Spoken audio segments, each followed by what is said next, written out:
Today we will continue with a new nation, and I have one more question to ask you, and that is, what do a flag, a bell, and an eagle have in common? Well, that is the title of our story today, and if you stay with me, we will be able to answer that question. What do a flag, a bell, and an eagle have in common with each other? All three are symbols of the United States of America. A symbol is a sign that everybody recognizes and stands for something else. People see a symbol and know what it stands for. For example, our school has a mascot. We are the Jaguars, something that makes you think of your school every time you see it, right? Well, many sports teams have symbols. Can you think of any? We have symbols all around us. Before you even learn to read words, you probably learned to read symbols.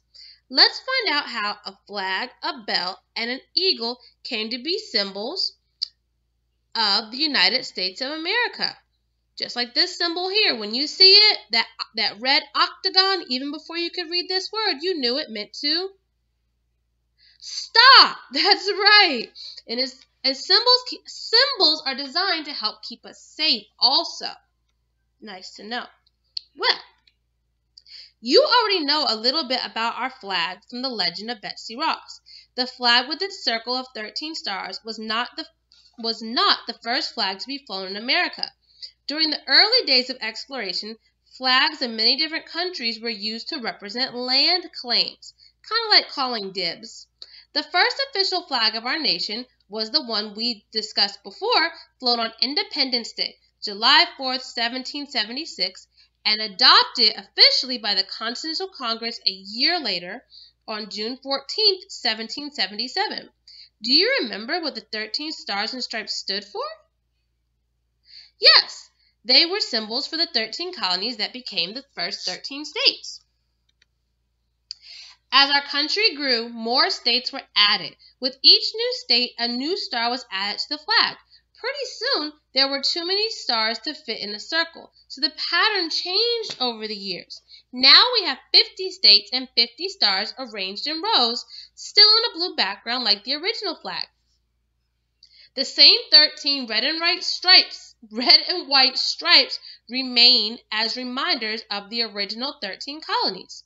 June 14th is National Flag Day in the United States, but our flag is flown every day all across America, from the Atlantic to the Pacific Ocean, as a symbol of the land of freedom. It's pretty easy to understand how the stars and stripes became a symbol for our nation, but what about a bell?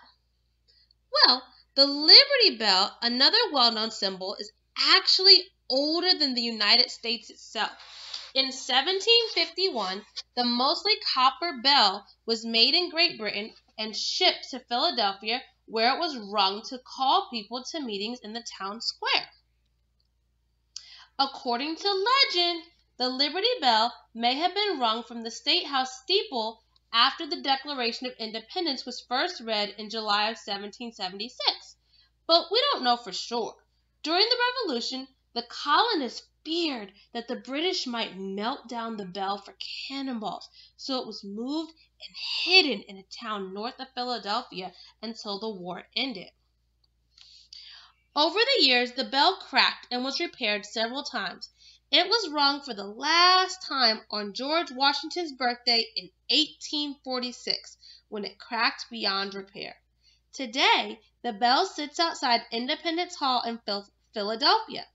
It is only about 3 feet tall, but it weighs as much as a hippopotamus.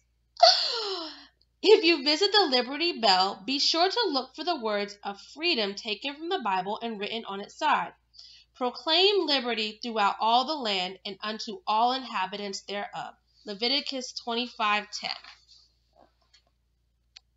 So, we have a flag and a bell. The third symbol is a bald eagle, a large bird of prey with a white head and tail, found only in North America. Who chose the American bald eagle as a symbol of our country? Well, to find out, we must return once more to our friends Thomas Jefferson and Benjamin Franklin. When the Second Continental Congress met and declared independence from Great Britain, they also decided that they needed an official seal, a stamp of approval. Benjamin Franklin, Thomas Jefferson, and John Adams met to design the seal. They talked about using an eagle on the seal, but Franklin said, "No, I don't agree. I think that a turkey would make a much better symbol for our country than an eagle." As there was not much time, the men only agreed on part of the seal that year, a statement that read E pluribus unum, which in Latin means out of many, one. They chose this saying because they were making one nation out of many separate states.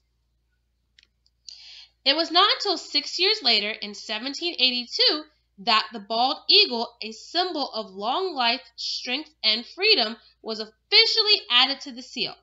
On the seal, the eagle holds an olive branch for peace in one of its talons, and in the other it grips a bundle of 13 arrows, symbolizing the power of war.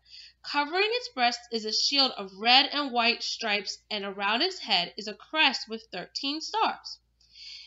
If you look carefully, you might be able to read the words written on the scroll in its bill. E pluribus unum, out of many, one. Now that you know what to look for, try being a symbol detective. As you go through your day, be on the lookout for flags, bells, and eagles, symbols of freedom and reminders of our country's founders who fought for our freedom long ago. And that, my friends, concludes A New Nation. Until we meet again, bye!